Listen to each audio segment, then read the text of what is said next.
This podcast is sponsored by... Football has its ups and downs. You can't win every match, but you can win every bet. Start your free trial and earn £30 risk-free today at oddswatchdog.co.uk.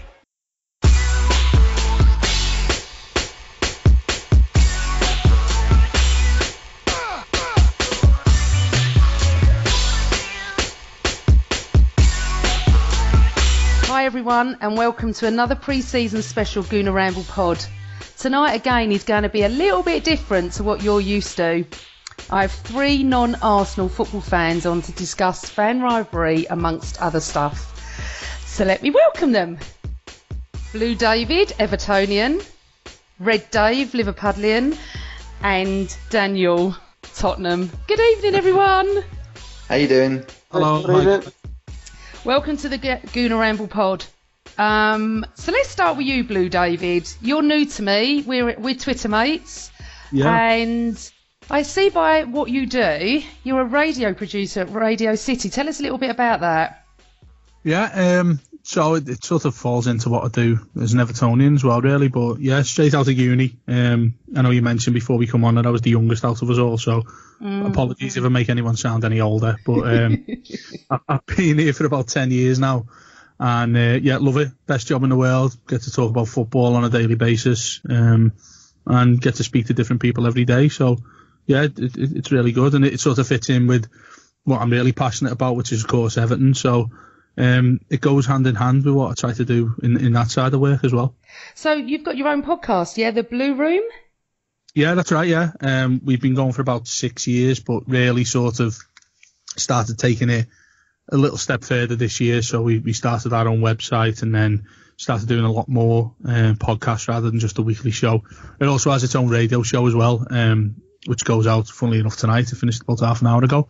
And yeah, it's sort of all merged together really, and it's just started growing and growing, and we enjoy it more and more. So yeah, it's in a really good place at the minute. So what sort of people do you have on your pod? Do you have famous Evertonians or just fans, or what do you do? It's a mixed bag, really. So, being the position I have in work, it's quite privileged, really. So I get plenty of contacts with former players and things like that who you can tap into all the time. But the funny thing I've found is, and you guys will probably all sort of agree with this, is the former player side of media these days isn't necessarily what people want to hear. So, for instance, we did a few podcasts last season, with former Everton players like Sylvain Distin, Leon Osman, people like that. And it didn't do anywhere near half as well as the stuff that we do ourselves, you know, just a gang of Evertonians talking, and it's like a fly on the wall in the pub. It didn't do half as well as that. So it's sort of doing all the podcasting and things like that. I don't know if you guys agree with it, but I think it's a little bit more than what we appreciate it to be. So, well, yeah, I suppose in general. Sorry, David. I suppose because you're 29, aren't you? Me, Daniel, and David were in our 40s. So I've done a podcast with Alan Smith, and I understand what you mean. The young ones, even younger than you, they're not that interested. Absolutely not. It's probably more 35 plus. But it sounds really good. And you've been going to Everton for how long? Well, I started going first game. Funnily enough, my first game wasn't an Everton game. It was at Goodison. No, it was in a trophy called the Umbro Cup when Brazil played Japan. And that was the first game I went to at Goodison. But yeah, since about 94, 95, I've been going. Okay, so are all your family Blues, or are they mixed? No, it's mixed. In fact, there's only me and my mum who are Blues, and then my sister, all her kids and her husband and all that are really bad Reds as well. So it's quite funny on a derby day. See, this is the impression that us Southerners get, that families up in Liverpool are completely mixed. And we'll get to Red Dave in a second, but I've been to Liverpool quite a few times and I've experienced this. Families down in the south that me and Daniel talk about, it's not like this. You wouldn't have a Tottenham mum and a Arsenal dad and an Arsenal son and a Tottenham sister. It wouldn't be common, would it, Daniel? It just... My wife's an Arsenal fan. Yeah, but she's not... You know what I'm saying? You've not been with us since... Yeah. You know what I'm saying? It's not common, is it? It's different, yeah. But the perception is the perception is down here that Liverpool and Everton fans will go to the game together, they'll sit together, they'll have a drink together afterwards. That doesn't happen in the North London derby, does it? And that's the point you're making, I think. Yeah, no, that doesn't happen. But I don't think that happens at Liverpool-Everton anymore. So we'll get on to that. I would say it's quite a shame from that point of view, really. Speaking from it as the Evertonian that I am, I don't think it happens as much as it used to. And it's a shame, really, because there is a camaraderie, I think. Obviously, we've always had the backdrop of what happened in 89 at Hillsborough as something that we thought that's brought us all together, really. And obviously, we commemorate that every single year. So, it's something that's always brought us a lot closer.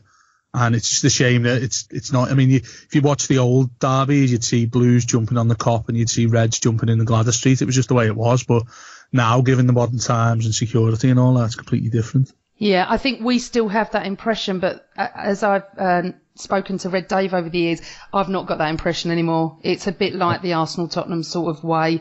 And I think more the youngsters, the older ones may be able to sit together. Maybe I'm wrong. I don't know. Oh, no, I there is more bitterness with the younger fans, yeah. Yeah. Well, welcome to the Gooner Ramble pod.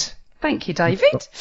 And now I'm going to move on to Red Dave. Now, Red Dave is one of my close mates. For those who have listened to my podcast before, he's also my ref that I talk about. And he's probably my fourth pod that we've done together. What I don't know about Liverpool isn't worth knowing, because what I have to listen to day in, day out. I know they like the number 5 and everything else that goes with it. So, hello, Red Dave. Hello there, you okay? I'm okay. You okay? I'm okay. So, interesting listening, isn't it? Sorry, interesting listening to David there about the derby and the way that it's gone. Just as an anecdote, really, I've been going to watch Liverpool since the early 70s. So I grew up 70s, 80s. I've been at all the cup finals. And in 86, I couldn't get a ticket. I got a ticket to the semi-final, but I couldn't get a ticket in our end because I didn't qualify. And I actually got a ticket in the Everton end. So I was stood up behind the goal at the tunnel end, which is where the Everton fans were. So I was in the lower, and I had my Liverpool shirt on, Liverpool scarf on, in an Everton end, as were hundreds and hundreds of Liverpool fans. And obviously the game went 1-up, and we ended up winning 3-1. And not one ounce of animosity towards anyone, not one. It wouldn't happen now. Which, as David says, is a real shame, because it was something which we proud ourselves on. There's not many derbies around where that could happen. And I still think, funnily enough, David, outside the city, I think we get on better, don't we? Than inside sometimes on derby day. It can become a bit toxic. It is. It's a pressure cooker, isn't it? It's that environment. And I think, certainly speaking on our part as well, I mean, you look at the barren spell we've been on for 20 odd years, since those days in the 80s when it was the pair of us competing for absolutely everything. I think us losing our way, I'd be lying if I said that I wasn't sort of slightly envious at times, particularly going back to, Amanda mentioned the 5 times thing, then, the Champions League and things like that. You sit there as an onlooker when we're such a close city, and you think, you're desperate for a bit of that yourself. So that's obviously going to come out in some sort of animosity, isn't it? So, the other perception, David, I don't know if you agree with this as well. The other perception, certainly amongst Liverpool fans, if you go on Twitter and social media in general with Liverpool supporters, there seems to be this perception that somehow Manchester United has displaced Everton as the big game within the city and within the environs of the city. I want to beat one team one season, twice a season. No, and that's you lot. No, that's the Manx. Yeah, they are what they are, but they're not Everton. No, that's exactly right. I completely agree with you. I think, you come into the city, and I think it's, with Liverpool having such a global fan base these days, I think the ones who aren't from the city don't get that. They see Man United as the big ones because, you go to certain places across the world where Liverpool are well known, which is almost everywhere really. And the rivalry will be with a Man United fan because, the younger generation tend to push towards the teams that have been successful in recent years. So their rivalry will automatically be Man United because they think that's who Liverpool are going to be competing with for trophies. Whereas ourselves... Go on, sorry. No, go on. No, I was just going to say, I think with ourselves, it's obviously always been Liverpool. And I think that is perpetuated by the success Liverpool have had when we haven't. Do you know what I mean? So it makes it extra special, particularly given we haven't beaten you at Anfield in the best part of 2 decades, and we haven't beaten you at Goodison in the best part of 1 decade. So, that's when it's really big for us nowadays. I mean, I suppose for Liverpool fans, you probably could be forgiven because you seem to do us every season. So this is all very friendly, but we're supposed to be rivals. I'm listening to this. How nice is this? You see, when we get to me and Daniel, it might not be just as nice as this. So let me go back to Red Dave a second. Red Dave, just in case no one's heard you, you've been going to Liverpool over 40 years because you're very old. Yeah. Yeah, so I'm very old. And you're also a commentator at Warrington Rugby Club, aren't you? I do commentary on match days for the visually impaired at Warrington Wolves. And I've done that for 8 years, however long that is. So I enjoy that, something outside of my normal work that gets me involved with something on a voluntary basis. And I really enjoy being around a professional sporting environment. Yeah. So welcome to my rivalry pod. Now we get to Daniel. Hello. Hello, Daniel. For anyone that doesn't know, Daniel Wynn, Spurs TV commentator for 17 years? Yeah, I'm just about to start my 17th season. Home and away? Home and away, Europe, every game. over land and sea and Leicester. Over land and sea and Leicester. I didn't even know Spurs had a TV channel. Yeah, it's not a TV channel that you can get on the Sky platform, but we have a TV show that we produce 52 weeks a year, 3 hours a week, and it's sold to about 50 countries globally. It basically gets released at midnight on Sunday, and it shows the full weekend game in its entirety and an hour's edit of the midweek game. So, and if there's no midweek game, then we just show an old game plus magazine features around the club. So yeah, I'm the commentator on that, and sit up on the gantry. I know all the commentators and the many Arsenal co-commentators that are out there. A couple of funny stories involving Lee Dixon. But yeah, that's what I do. I love it. Oh, that's fantastic. And what else do you do for Spurs? Trustee for the Spurs Tribute Trust. Tell us a little bit about that. Yeah, so the Tottenham Tribute Trust is a charity that we set up with the help of the club, obviously, back in 2002, and it helps the former players of yesteryear that didn't earn the kind of money that the guys like Neymar earns today. And they find themselves in financial difficulties and other levels of distress later in life. And we're independently run through the Charity Commission, obviously, very close to the club, and we're there to help. And that's very, very rewarding. Love that. I've been a season ticket holder for 43, 44 years, and I was a former chairman of the Tottenham Supporters Trust. And during that time, there was a rather amusing television program made called Football Rivalries, which is topical for today. And it was focusing on the Tottenham-Arsenal rivalry. And it gets aired every now and again. I get a barrel load of abuse from Arsenal fans when it comes out. But the funny thing was we were really told to go for it. It was about 14 years ago when you lot were winning everything in sight, playing great football, which may seem a long time ago now to you, but when you were winning the league year after year and appearing in European finals, etc. So I really hammed it up, said it was that you guys are all jealous of us, all that kind of stuff, and the irony was lost in translation, I think, when it aired. Right, and they edited it a little bit, didn't they? Because I had to go on and defend you, which was very odd. Did you? Yeah, I did. I had people slating you and I said, listen, I know him personally, and he supports Tottenham the way we support Arsenal, and it's not fair. They did cut you in a way that made you look absolutely atrocious towards us, and I know that you are probably a closet Gooner anyway. Anyway, moving on. Absolutely. Moving on. No. Jokes aside, you have to respect good football, and at that time, you guys were playing some brilliant football. So. What year? It's not the last 5 years. It was a long time ago, but that was then, and this is now. It is, that's right. And Daniel, your family, all Tottenham? Yeah, that's how I got the bug or the illness through my dad. He was, when he first came to England, he was living in the Tottenham area, and it all went from there. And then he gave me the Tottenham bug, and then my kids have got it as well, and on it goes. But as I mentioned, my wife is an Arsenal fan, and she was with me on the last day, the finale against Man United, and Lee Dixon was up there working for NBC, and I sort of said to Lee, she's one of your lot, and everyone was in a very reminiscent mood. Martin Tyler, everyone was gushing with praise that day about Tottenham and the souvenirs they're going to take, and Lee turned around and goes, I don't want nothing from this hovel. Is that very funny? Very tiny. I sort of know Lee a little bit, and that is, well, that's typical Arsenal for you. But that's the difference, isn't it, Daniel?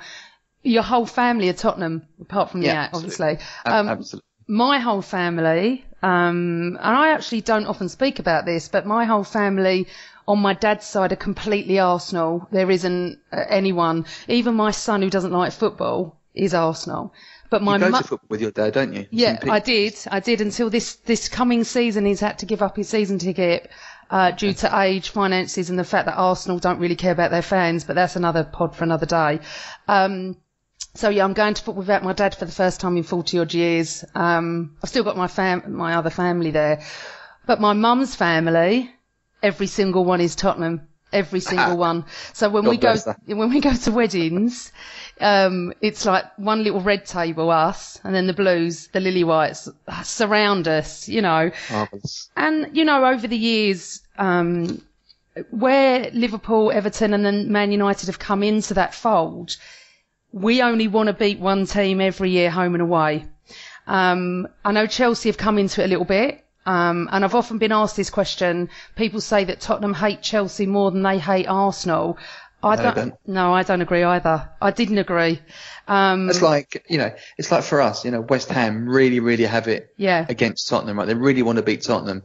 And for us, it's like, meh, whatever. Yeah. We want to beat Arsenal. Yeah, I think that's the case. And, just touching on that a little bit, how did it feel for you, the Invincibles, the doubles? Because obviously you weren't winning anything, and then you've got to look down the road and you've got to look at Wenger coming in.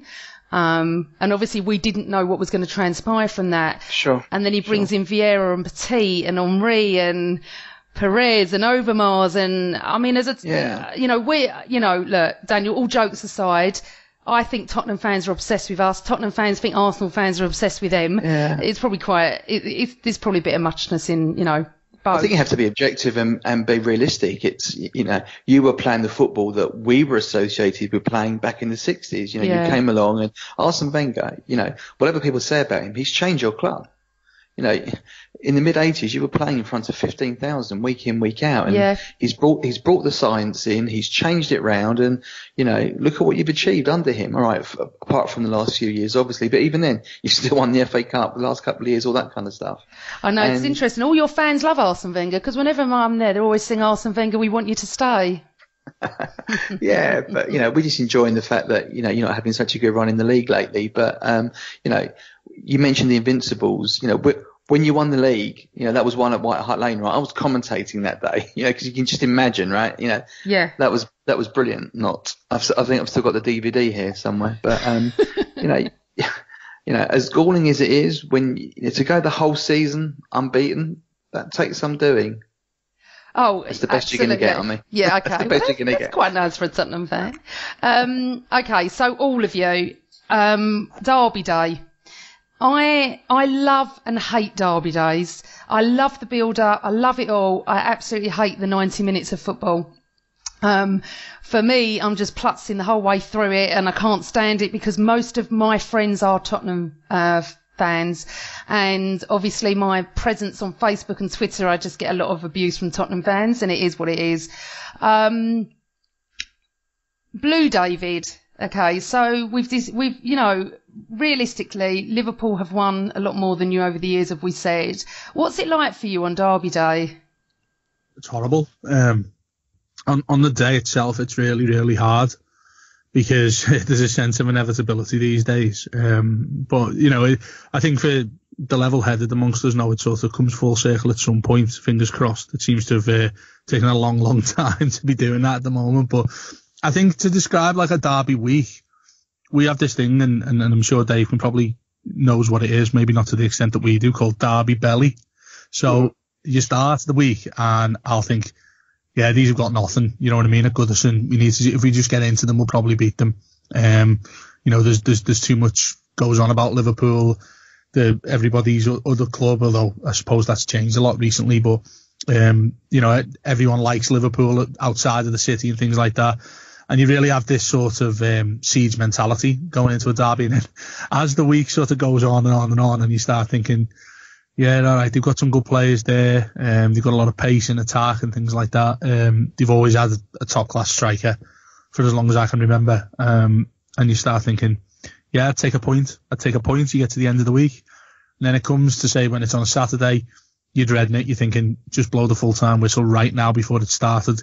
Give me a 0-0. I don't want any shots on target. Because during the match, any time they've got possession, any time, I always think they're going to score. Your heart's in your mouth.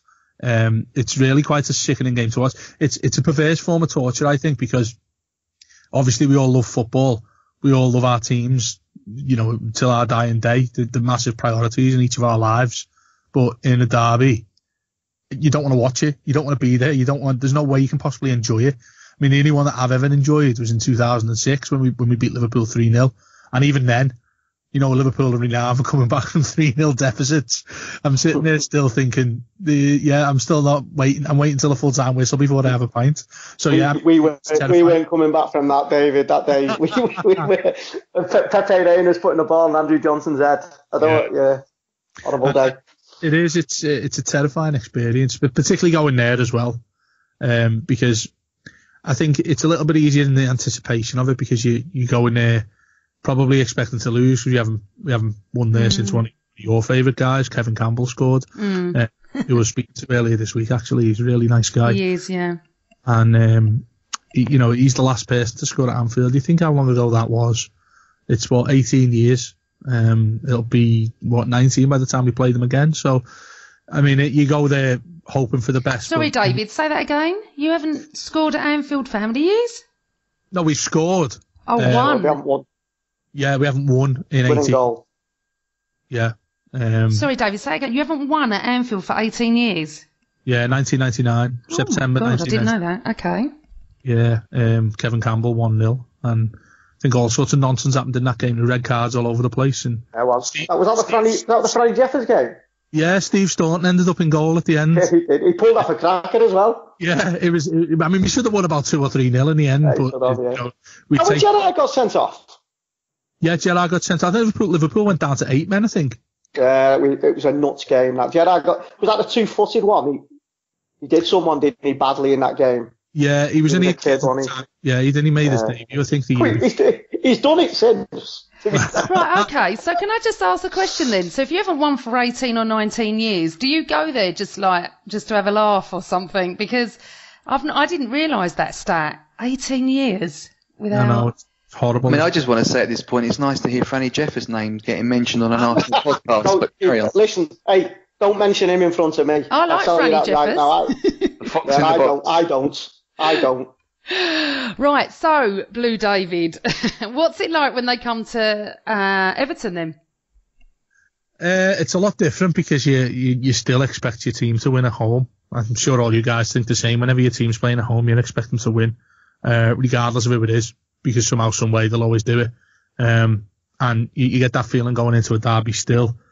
But, I mean, the final straw, I mean, I could give up on them right now. That Mane one in December. Yeah, I watched that. It was heartbreaking. I mean, it really, really was. It was like that shot from Sturridge that hits the post, in slow motion.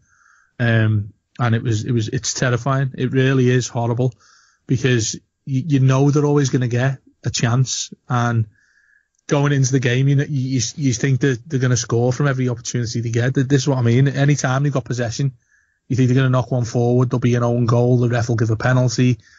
It's very negative, and I think, speaking for the wider fan base, we need to get out of that mentality of fear in these games, and I think hopefully now, obviously spending quite a bit of money, got a manager in who knows how to win, that'll change over the coming months and years, but for the last, since we won at Anfield, since we beat Liverpool in 2010 at Goodison, that has been the feeling of fear. You take a point going into it, and that really shouldn't be the way, because I'm sure Liverpool expect to turn up, and they'd probably say, yeah, maybe you'd take a draw, but you're still going there to win. And I think it's a completely different attitude from both sets of fans. Okay, so you go quite negative to Anfield, I'm assuming then, obviously.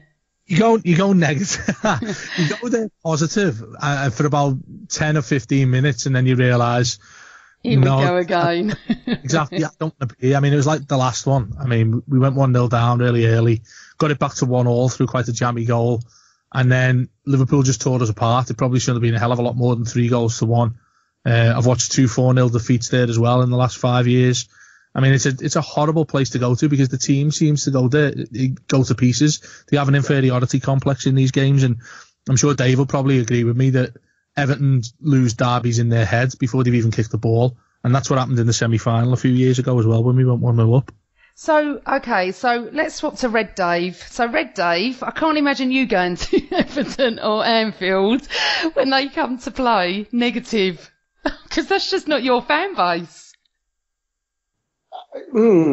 Okay, no it isn't, because we're quite cocky, aren't we? But I have to say, I agree with David. Going to Goodison Park, especially Goodison Park, derby week, whatever. Yeah, there's a mentality about Everton at the moment which is negative, and you talked about the fan base. I think the place where it needs to be sorted out with Everton at the moment is on the pitch and in the dressing room, because they come onto the pitch, especially at Anfield, beaten. I'm not nervous about playing Everton at Anfield. That's exactly. I think we can. Sorry, mate, yeah. I think we can beat them every time we play them. That game, not this year's, the year before, the Monday night game, which we like to sing about. I mean, that was embarrassing second half. And actually, Funes Mori's got it in the neck. It was Funes Mori who got sent off, wasn't it? Yeah. He got it in the neck, but at least he kicked someone. If I was an Evertonian, I'd have been spewing. To allow Liverpool to take the piss, really, which we did second half. That bit with Coutinho, and I can't remember who it was with, Coutinho and Firmino maybe, were just passing between each other. That was disgraceful. Everton turn up at Anfield beaten. At Goodison, it's slightly different. The close games, I mean, even over recent years, remember the Sturridge header late on the 3-3 and whatever. One thing I would say, and this doesn't help Everton's mentality, is we, over the years, especially over the last, say, 20 years, a lot of breaks have gone in our way. If you remember, I don't know if David remember the one injury time on where Vesterveld kicked the ball? And it hit Hutchinson in the head. It hit Hutchinson and went in. But the referee decided to blow his whistle as the ball was rolling over the line. Have you seen what he said since then, though? He said that he completely bottled it. It was Graham Poll who was the referee. I'm sure you guys all have fond memories of him, not? Yeah. And he basically, I don't know if you remember the game, you guys, but Westerveld kicked the ball upfield. Don Hutchinson was just 0-0 at the time. Yeah, last minute of the game, and Hutchinson's walking away, not even trying to block Westerveld's kick, and it hits him in the back of the head and goes in the goal. And Graham Poll, as it's trickling over the line, blows his full-time whistle and starts shaking hands with all of the players. And you're like, hang on, the ball's blatantly gone in the net. That should be it. And he bottled it and just said, I blew the full-time whistle before it went in. And he since admitted it was wrong as well, which made it even worse. And I think that adds to the psyche. I mean, I can remember, Dave will know, you won't have been there, but he'll have heard the stories. I can remember going back to the Clive Thomas FA Cup semi-final thing. But I mean, it all adds up. Everton think there's a conspiracy against them with Liverpool. And then the team's not performing that great against us. And we have had a better side than them over the last few years. And it all adds up. And it all adds up to this big maelstrom of negativity that surrounds Everton going into a derby. When you're talking about, from our perspective, as I said, at Anfield, I'm not nervous. I don't look at that game and think we can lose this at the moment. Now, maybe it might change this season, as David says, they've bought some good players by the looks of it, and with Rooney coming back, etc.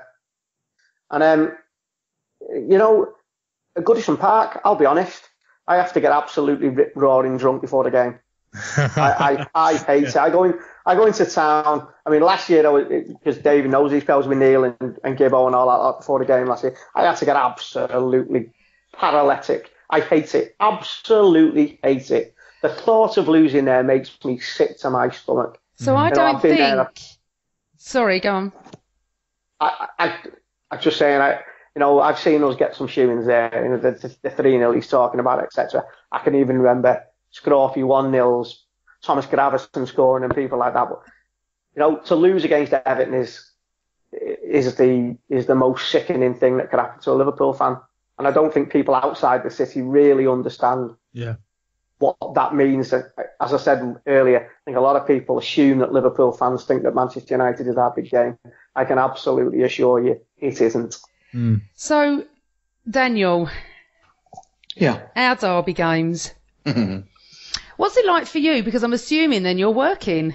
I am, yeah. It's a different match day experience now. Obviously, in my job, I need to sort of not tread the fan line. It's a professional commentary that goes out, all that kind of good stuff. But the one game where sometimes the line crosses, or the line gets crossed, it's the North London derby. I think when Harry Kane scored that second goal in quick succession a couple of years ago, it was, oh yes!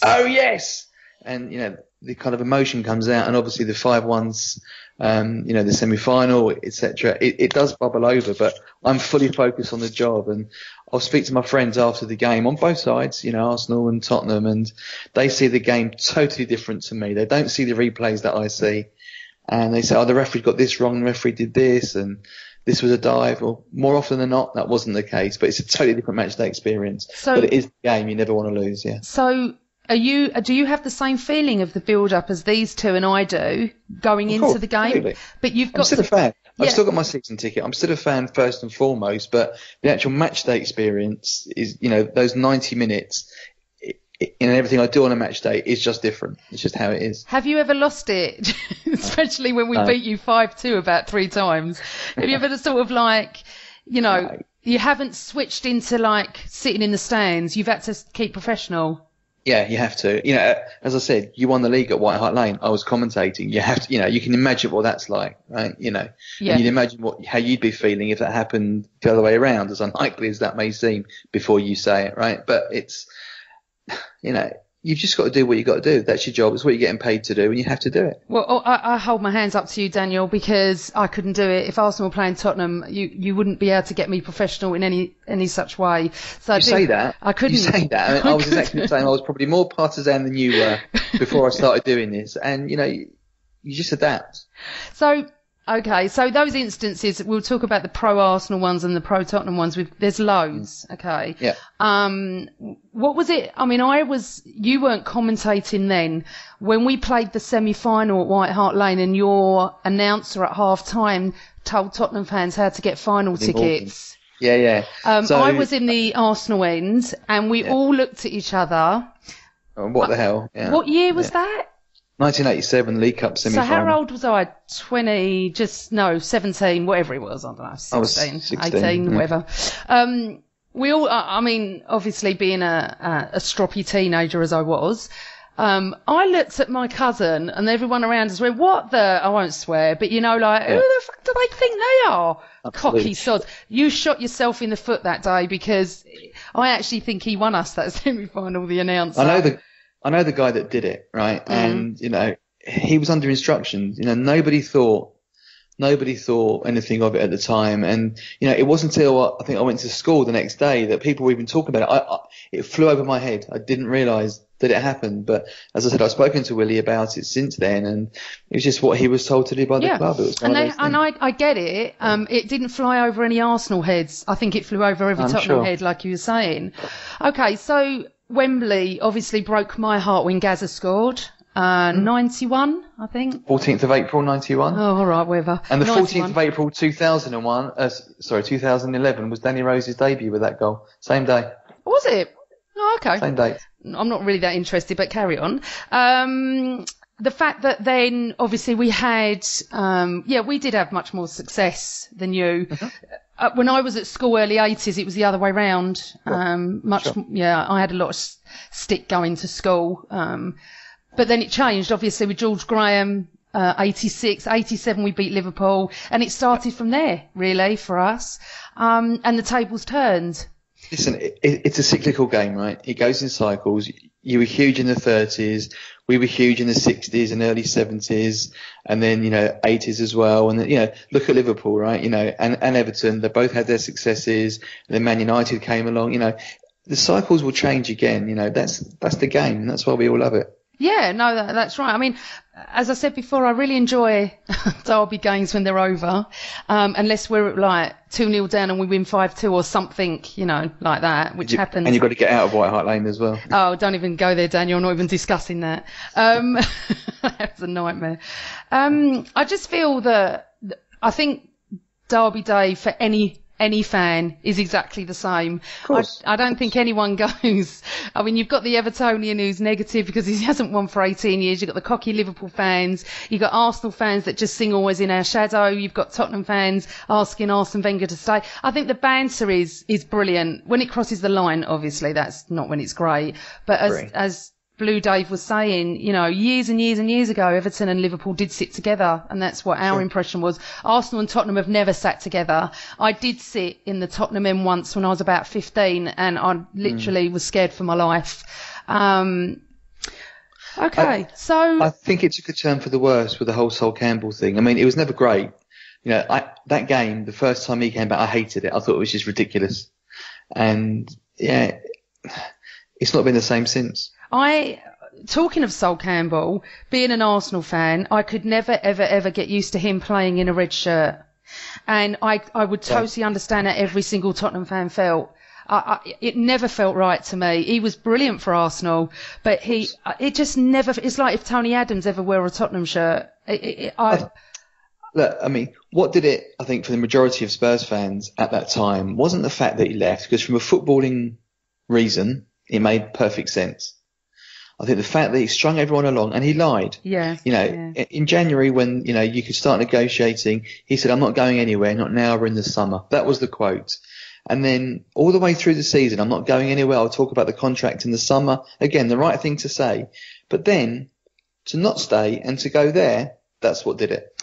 Did he walk round a semi-final clapping your fans and then left? Yeah, that was the last game up at Old Trafford. Yeah. Was that Arsenal, Tottenham?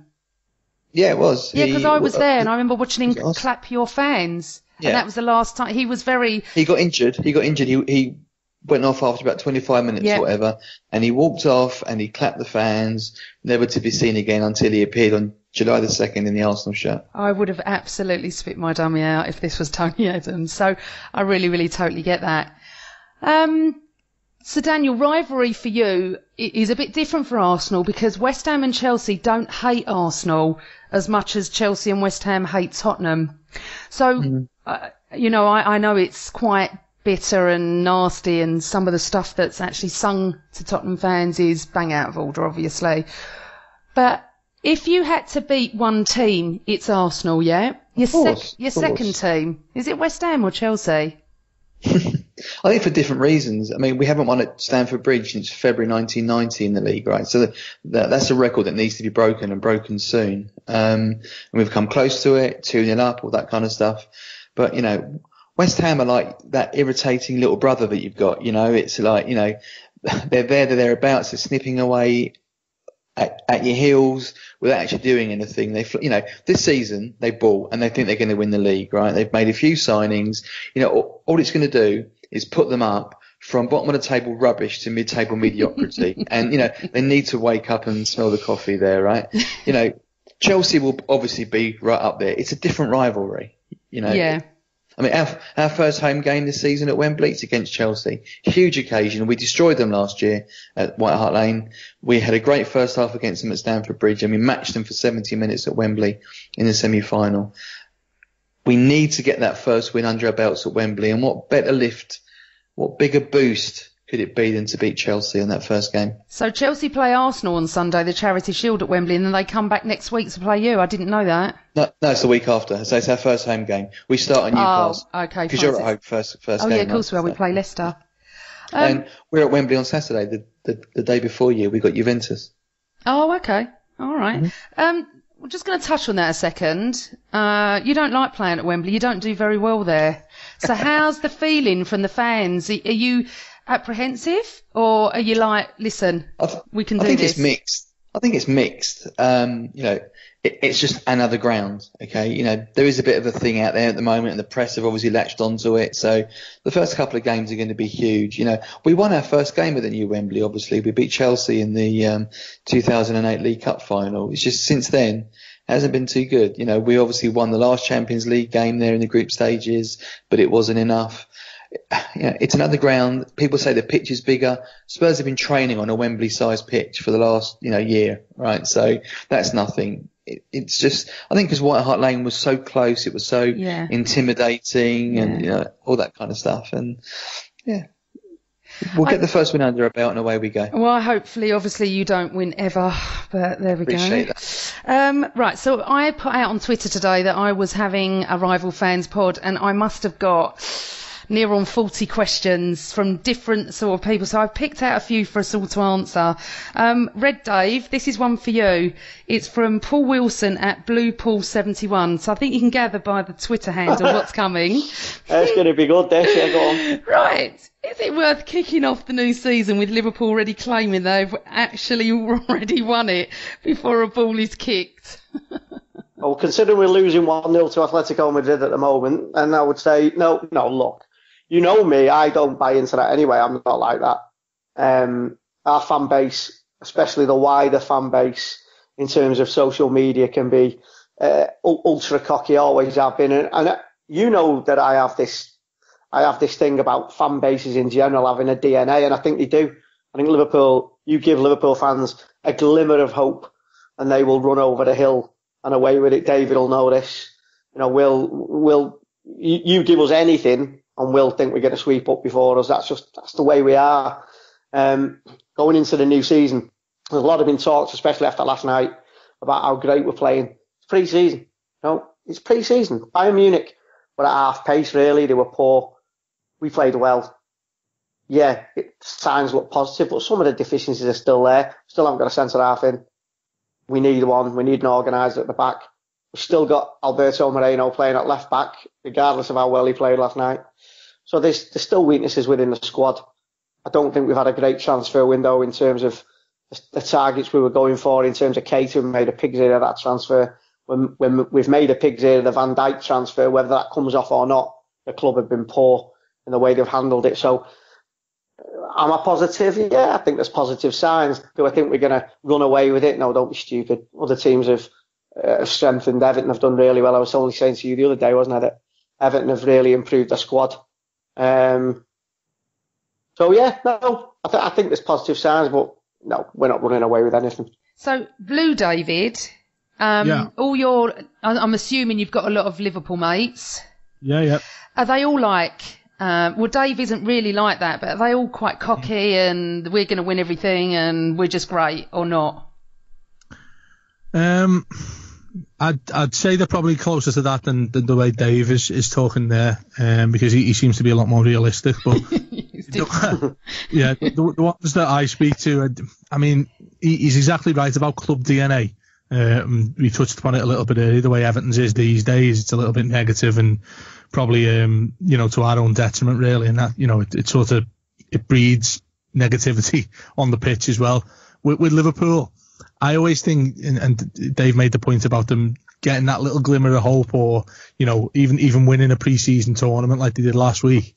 They take that and harness it, and it's all about positivity. And even though it's quite cringeworthy to look at times, it certainly bodes well in many aspects. Because they did the thing in November last season and saying that we're all booking weeks off in May and booking bus parades and all that stuff. I mean, there's that, but I think I'd rather be that way than saying it's all doom and gloom. And somebody who is genuinely doom and gloom in general about the football club, I think I'd rather be on the other side of the fence, because I think that yields some results in some way. Can I just put an asterisk against my level-headedness? Yeah, go on, mate. I'm not like that at all where the European Cup's concerned. Yeah. You are the worst. Where the European Cup's concerned, as far as I'm concerned, my visa's going for the Ukraine. The hotel is getting, but you put us in the European Cup, we'll win it. So the league, I'm dead realistic. The European Cup, no, you can start tying those red and white ribbons on it. Talking about that, that's a European Cup that I'm under. Yes, I know. I was just about to say that. Obviously, Daniel. In fact, all 3 years. Yes, exactly. If you let me speak for a second, Red Dave. Daniel, obviously, me. I'm in the national lottery. Daniel doesn't mean I'm going to win it. Red Dave, shush. Obviously, Blue Dave, me and Daniel and yourselves have never won a European Cup, which I am told probably every 15 minutes of the day. Where were you when they won in Turkey? Oh, I love this. Be quiet. I love this. This is trolling at the highest level, isn't it? Yeah, no, because the thing is, don't worry. Just for me, where I am when Naeem scored. Yeah, this is what I was going to do. Shut up, Daniel. Right, I was going to come to Naeem, but I'm just saying, Blue Dave, I've had a similar experience, except it wasn't Spurs winning. It was an ex-Spurs player that scored against us, so they claim to fame that.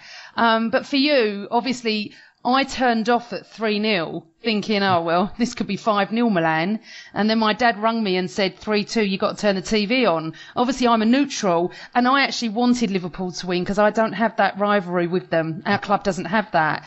So for you, at 3-0, were you like jumping up and down, or was you thinking, oh, my God, this is Liverpool? Well, his connection's gone. I presume you'll all know, obviously, Matthew Street in Liverpool. I do, actually, yes, I do know Matthew Street. So, me and a couple of mates, and this is really, really naive from me. I've always had more red mates than blue for some reason. I don't know why.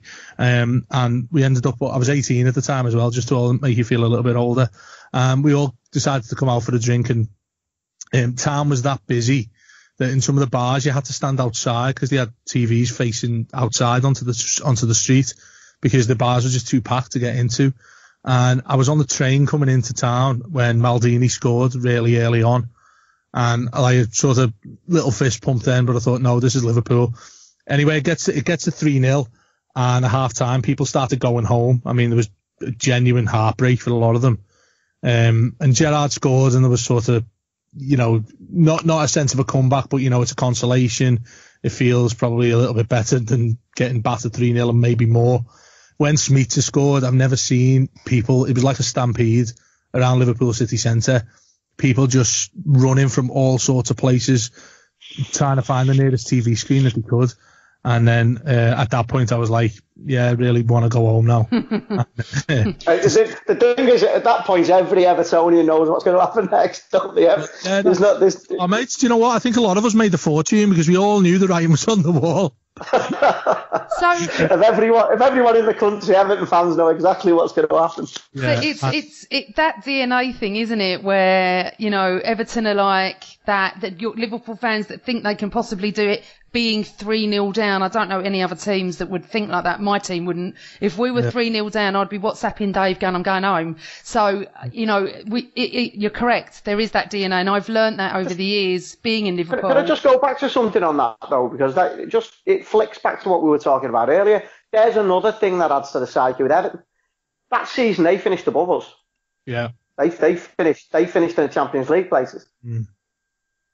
We finished fifth, win the European Cup, and they changed the rules to put us in the European Cup. Mm. And again, the whole thing turned from a positive season for Everton, really positive season, finished in the top four, to Liverpool winning the European Cup and everyone going mental. Yeah. And if you're an Evertonian, you must be sat there thinking, what do we have to do here? Because it's like the itch you can't scratch, honestly, because any time we do something, Liverpool tend to usurp it somehow. Like in '84, Cup Winners' Cup, amazing season for us. FA Cup, we were winning leagues around the time, but Liverpool always had to go one better, and it's really, really irritating. I can imagine. I mean, that was the same thing for us, wasn't it? When Chelsea won, they took our place in the Champions League. Mm. They changed it all. That must have been devastating in this day and age, that. Would you have been worse if it was Arsenal taking it? For sure. Yeah. Of course. So we haven't had this sort of thing, have we, where it's slightly different, the DNA with our clubs to their clubs. Even though they're as close as in the rivalry, that it's so different. And I go to Liverpool, I've been there, 3 or 4 times now, and it amazes me because when Liverpool and Everton fans, I think it's their humour and the northernness as well, Daniel. They just take the piss out of each other.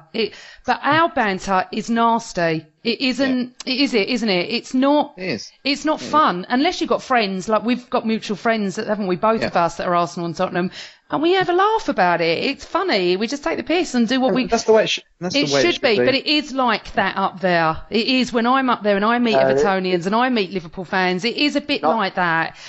But not always. No, I know, and I know you've had experiences, and as we said, it's got worse over the years for you, and you're probably coming into the same sort of what we get. So I've never understood being able to sit with a Tottenham fan the way you used to.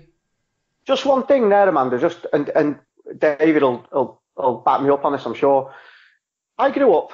I was 15 a year. Dave's talking about there when I won the treble, and he beat Rapid Vienna, and that was one of the greatest footballing sides I've ever seen. I don't want Everton to win a throw-in in a friendly, but that is one of the greatest sides I've ever seen. They were fantastic. Liverpool at the same time had one of the greatest sides I've ever seen. They were fantastic. The difference between Tottenham and Arsenal and Liverpool and Everton is there's nothing beyond our boundaries. There's two football clubs going toe-to-toe, and in that era, that period of football, they were probably, and I don't want to touch on a subject that Dave will know or glaze over with Liverpool and Everton fans sometimes, but when we got banned from Europe in '85, nobody will know how good that Everton side were going to be because they were champions of England that year, and they were fantastic. Kevin Sheeran, Peter Eden, Paul Bracewell, they were a fantastic side. Andy Gray, all of them. They were probably the two best teams in Europe at that time, going toe-to-toe in domestic competition. They won the league. We won the league in '84. They won the league in '85. We won the league in '86. They won the league in '87. We won the double in '86. They won the double in '85. They won a treble in '85. We won a treble in '84. We beat them in the League Cup final in '84. We beat them in the FA Cup final in '86 and '89. This rivalry was an intercity, UK-wide, England-wide rivalry that could have gone onto the European stage, and who knows what would happen. Just imagine Arsenal and Tottenham doing that at the same time. People going about Manchester United and us. Manchester United and Liverpool never compete at the same time, very rarely. One's superior than the other. One's always on a downer and the other one's superior. Liverpool and Everton went toe-to-toe in that period. Yeah. And that was the period when the rivalry off the pitch was its friendliest. Yeah. It's funny that... It's an odd one. I would say, hand on heart, I would rather have lost the semi-final against Chelsea in April than win and have to face Arsenal in the cup final. Yeah, well, Dave knows all about this because I said the same thing. I went to Arsenal City at Wembley and said, if Tottenham... Obviously, we knew you were out, but the day before I was going, if Tottenham win this, I want to lose to City. But see, other fans didn't get it, Daniel. No one sort of got what I was trying to say, and younger Arsenal fans disagreed with me. My age, our age, everyone agreed. Yeah. No one wanted that. I could not have faced that. And I think that we didn't experience that because it turned, didn't it? Mid-80s, it was us. And then us in the 90s and us, and it's, look, you've had one season where you've ended above us. You ain't won nothing, but you've ended above us. We won the FA Cup. So it's not like it's turned on its head. Let's see this season. Absolutely. We had a terrible season last year. We won the FA Cup and came fifth. So... I totally get that, and everyone that was going crazy in May, we finished above them and all that kind of stuff. Hang on, one season in 23 or whatever it was, there's nothing to write home about. And I don't know what you get for a second place trophy because I've never seen one. But moving on swiftly, because I have some questions. Okay, so I have this question from Twitter, from Maverick7598. Neil, thanks Neil. Which one player from each other side would you like to have? So Blue David, out of the four of us, the three of us, what player would you like in your side playing now? A really tough question. See, well, our team at the minute lacks a lot of pace. I've been banging on. I've been like a broken record talking about it this week on all of our shows. We're desperately lacking some pace.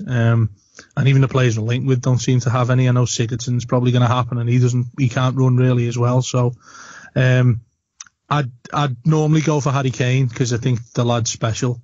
Second to that would probably be Sanchez. But in terms of us needing pace, I would take Mane from Liverpool in a heartbeat because I think he's like you quick. allowed one, and you've chosen three.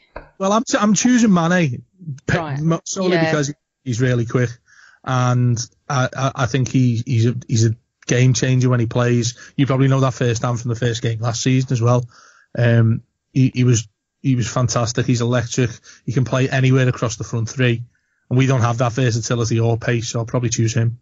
Okay, Daniel, from any of the three clubs. I'd probably say Mane. He battered us at Anfield, and second I'd take Sanchez as a backup for Kane. Not even funny. Red Dave, one player, one name. Mane. One player, one name from another club. So I can't have Mane, no. I'm joking. It's a difficult one. I would probably take, for us, it's a hard one. I'd say Harry Kane, actually, to be honest. Just because we've got I'm just trying to think through the three teams, really, but we've got players quick who could say, well, we haven't got that out and out real physical, who's got those physical attributes, who's going to bag you 20, 25 goals a season, right? In that type of way. So I would probably say Harry Kane. And I surprised you didn't say Toby Alderweireld, actually, because you need a defender. Yeah, no, I did think about him. I did think about the defenders as well. I can't take Ashley Williams. I saw him in Hale about 3 weeks ago. He looks like he's carrying a bit. So he's not getting in the team. Actually. What, David? Sorry, I was just saying he looks 9 months pregnant at the moment. Actually. So I would take Harry Kane. Probably get slaughtered for saying this on an Arsenal pod, but I think that was the one I was thinking of when I was asked this question. I think he is a talent, and he is an Arsenal fan, and we want him back. So no, he's not. Daniel, he's an Arsenal fan, and we have him a picture as him dressed in the street in an Arsenal kit during the double year. But moving on. We've all seen that picture. He was on the books as a kid. Yes. He's not an Arsenal fan. Yes. Right. You can't understand him when he speaks anyway. So. No, exactly. But he's a very, very good player, as is Mane as well. He's going to be.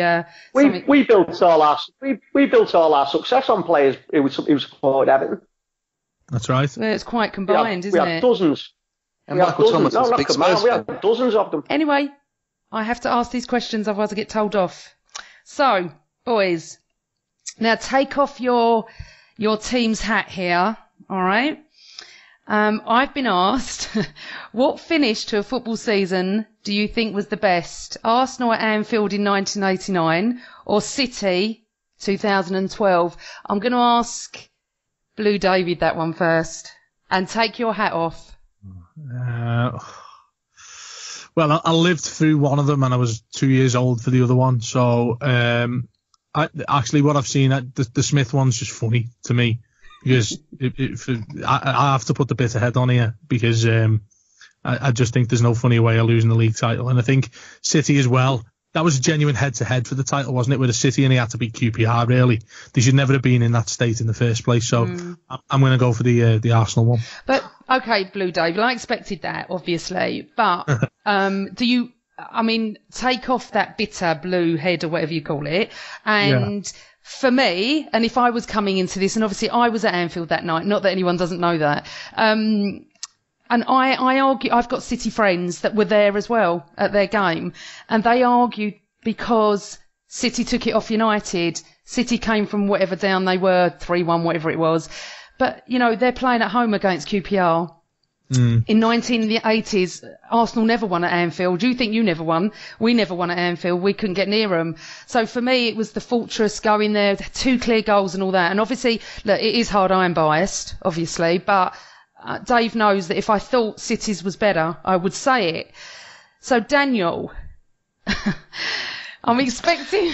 Look, the only way to answer it is obviously the Man City, because of the fact that United had finished, they thought they'd won the league, and they had to score 2 goals in extras in injury time, etc. But from a pure footballing perspective, the Man City one, if they were playing Man United that day, they were both up for the league. That would have got it. But because it was Arsenal who were playing against Liverpool at Liverpool, and if they hadn't have scored, Liverpool would have won it. From a purely football perspective, that would win it for most fans. But obviously for me, it's got to be the Aguero goal. No, it's got to be the Thomas goal, and that was from my friend. Who? Thomas, by the way, is a massive Spurs fan. Yeah, I don't care. So that's even better than a massive Spurs fan scored to win us the league. Daniel, carry on. What's the next question? That was from my mate David Blackbeard. Okay, Am I not being asked that question? No, because me and you. Well, what are you gonna say? I was at Anfield that night. So was I. And what are you gonna say? I'm just saying. The better one was the Arsenal one. Yeah, I know, but you're a different football fan to most. We know this, and you're quite sensible, and obviously you're correct. The unknown bit about that game, or not unknown, but you'd have to live through it, is the first game after Hillsborough that we played was against Everton at Goodison Park. You know, the most dour 0-0 draw you'll ever see in your life, because neither side. Didn't he? Sorry? Kenny left the game after, didn't he? Yeah, sorry, that was the 4-4. Yeah. That was the cup game where John Barnes scored. 91, yeah. The first game we played after Hillsborough, first league game we played was against Everton, and the midweek game at Goodison Park, it was 0-0. And neither side wanted to play a game of football. It was the worst game I've ever seen, ever. Neither side wanted to play. It was gut-wrenching. It was awful. The things that the City went through in that time, nobody wanted to be there. And it culminated in Arsenal coming to our place and winning the league. From a pure footballing perspective, it's the greatest last day victory in league football. But I'm just going to say something, because I knew I wasn't going to get asked that. Going back to rivalries, the most fitting game that season was that we played Everton in the FA Cup final.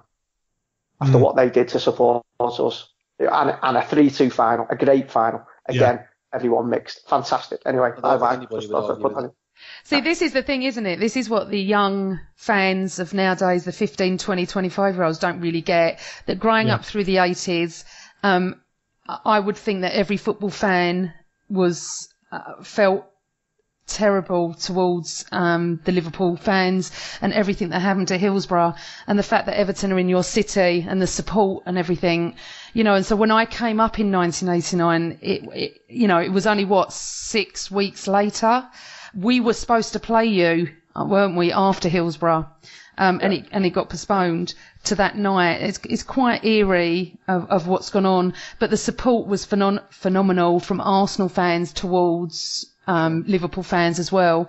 And I think I've been in general across the board. Sorry? Our first game after Hillsborough was at home to Everton, and Spurs fans ran across the pitch before kick-off and placed the wreath in front of the Everton fans in the Park Lane end.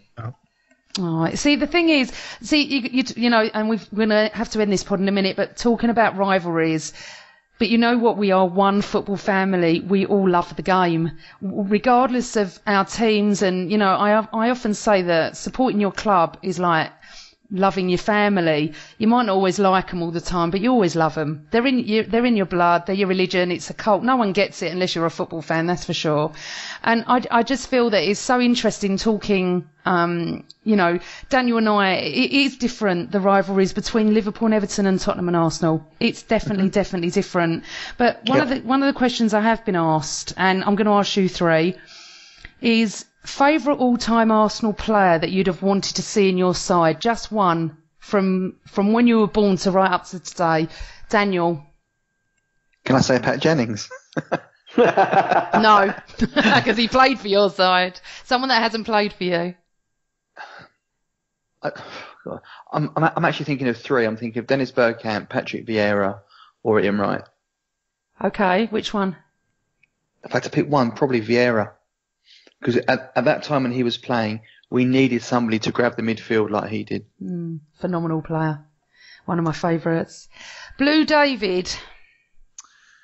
I was going to go all out for Thierry Henry because what he did on a football pitch when Arsenal were the Arsenal we used to know was just unbelievable. But I do have a soft spot for Bergkamp because in terms of technically gifted footballers, he was just unbelievably ridiculous. Some of the things he could do, but I'd just go for Henry, just because he was mesmeric to watch from afar, and not having any sort of agenda against Arsenal helped watch him as well. Do you know what I mean? I didn't have any affiliation or anything bad to say about Arsenal, so it was great to watch him do what he did and enjoy it. Do you know, I'm going to come to Red Dave in a second, but, Arsenal fans completely take for granted what we had. Bergkamp, Henry, Perez, Overmars. I mean, Vieira, Petit, the list is endless. And Jeffers. I think, Jeffers, the fox in the box. I just think that we didn't know what we had. And the last 5 years we realised what we had, and we don't have that. Obviously, for me, we've got Ozil and Sanchez, but it's not Henry, it's not Vieira, it's not Bergkamp. So come on, Red Dave, which one player? I'm gonna go old school, because when I was growing up, there was one player who didn't play for my club, who I saw do something. I know you're going to say. So shut up. And it was on Sports Night, and I can remember watching it in my bedroom at home on a little portable TV. And I remember thinking, what's he the Liam done? Brady goal, please. Yeah, what's he done there? I knew it was Liam Brady. I remember, and there was no replays or anything like that then. No taping it, no nothing. And I remember thinking, what's he just done there? And ever since, and I can remember it vividly going out as a kid and thinking, right, I'm going to banana this ball. And I had like an old sopping wet Casey that, if you hit it, you'd break your neck. So he wasn't bananaing anywhere. And I was like, I can't do that. That's ridiculous. So, yeah, Liam Brady. Yeah, it's interesting because I was thinking for me, from Liverpool, it would have been, well, there's so many, but for me, probably Ian Rush. But Kenny Dalglish is sort of near that as well. Everton. I liked Andy Gray. I did like Andy Gray. If you can't pick an Everton player from that 80 side, I can't remember last week. You know what I'm like. What a Duncan Ferguson. Kevin Sheedy was. Shut up, Duncan Ferguson. I liked him. He was a bit of an Kevin Sheedy. Kevin Sheedy, yeah, but he weren't no Bergkamp, so that doesn't spring to mind, I'm afraid. Kevin Sheedy. It's a bad thing to say. I'm glad we're coming towards it. I argue with you all night about that one. Kevin Sheedy was absolutely fantastic. I kept it to the last minute, David. He was the best player in the country at that period. What year was that? He had a left foot. What year? Mid-80s. 85. He had a left foot of a wand. He used to play for Liverpool as well, by the way. Well, there you go. Oh, I didn't know that. Daniel, Tottenham. I'll probably have to say Gaza. Over Hoddle? Not a Hoddle, yeah, but I hated Glenn Hoddle for what he could do as well. I forgot about him. Yeah, I can't really say about Tottenham, right? A goal against Watford. Yeah. Hoddle was... Steve Sherwood in goal. In fact, he scored an absolute pearler against us the day we won the league to win 3-1. He scored a volley at the top end. He did. I probably would have said also Lineker. Lineker for Everton as well. So... Lineker was a great... Listen, we've all experienced fantastic players over the years and years. And I'll tell you a very quick funny story about Glenn Hoddle. There's a memorable goal he scored against Oxford when he ran half a length of the pitch to beat about 17 players 4 times each and then slotted it home under Hucker. And he always said it was his last home game at White Hart Lane before he left to go to Monaco. It wasn't. He keeps forgetting that he played against Man United, were beaten 4-0 or 4-1 a couple of weeks later. He said it on the club DVD. And there was an evening with Glenn Hoddle at the end of last season, and the guy that was presenting it or, hosting it, I said, remind him that wasn't his last game. And Glenn wouldn't have it. I had to send a newspaper clipping of that game, of the Man United game, with him in the lineup, just to prove it. He forgot? Yeah, he said it so many times in interviews, yeah. God. Honest to God. But also, the Argentinians that played for you. Yeah. We've all had. Mauricio Tarrico, him, right? I hated that Ozzy Ozzy song. Okay, boys. It's been brilliant, and I'm hoping our listeners will really enjoy this because, as I said before, we're all football fans. I also enjoy watching lots of different football. I don't only watch Arsenal. Obviously, I've got my season ticket there, but I do watch a lot of different football. And over the years, you know, as much as it pains me to say it, Tottenham did play some great football. And last season, and the season before, definitely playing some very, very good stuff. Very much respect your manager as well, Daniel. Think he's great. And I can say that, and I will get slaughtered for this on my Twitter, but I don't really care. And I think coming into Wembley is going to be interesting for you. And I think you may go into the new stadium a little bit like us, as you're saying about the transfer window. It's not closed yet, but you haven't done much business, have you? I haven't done any business. No, I didn't want to say that, but no. So, Daniel, thanks for coming on, because I know it's tough. Because I'm Thanks not for sure having me. I could go on a Tottenham podcast. I've done a Liverpool podcast before, but I've not done a Tottenham one. So thanks for that. Blue David, thank you for coming on. Nope. You're now my Everton mate, so that's good. And I hope you stuff Liverpool, obviously, as much as home and away. I'd love you to win this season. I didn't know it was 18 years, so come on. Net positivity when you get there now. No, still not. No, still not. I'm going to give you a pep talk the night before you go to Anfield. I'll meet Dave in town for a pint before, and we can go the line and have a pork pie. Dave, I'm going to take your tactic, mate, and just get absolutely. Yeah. Well, when we play at Goodison, we'll meet in town and go for a few bevies, and we'll be fine by the time kickoff comes round. As long as we can't remember the game, mate, I'm all for that. No, I think you're going to win this season. I've got positivity. And Blue David, I'm coming up in a couple of weeks because Arsenal play at Anfield, and I always go there thinking we're going to win. Not when he dropped Sanchez last time. No, I didn't. So thank you for joining me as well. And Red Dave, thank you as ever. My little red mate. So everyone, thank you for listening to the Gooner Ramble. You can listen to iTunes, YouTube, loads of other places that Giles always says and I never listen, so I do apologise. If you subscribe, you'll get it naturally anyway. And remember, always Arsenal. This podcast is sponsored by... Football has its ups and downs. You can't win every match, but you can win every bet. Start your free trial and earn £30 risk-free today at oddswatchdog.co.uk.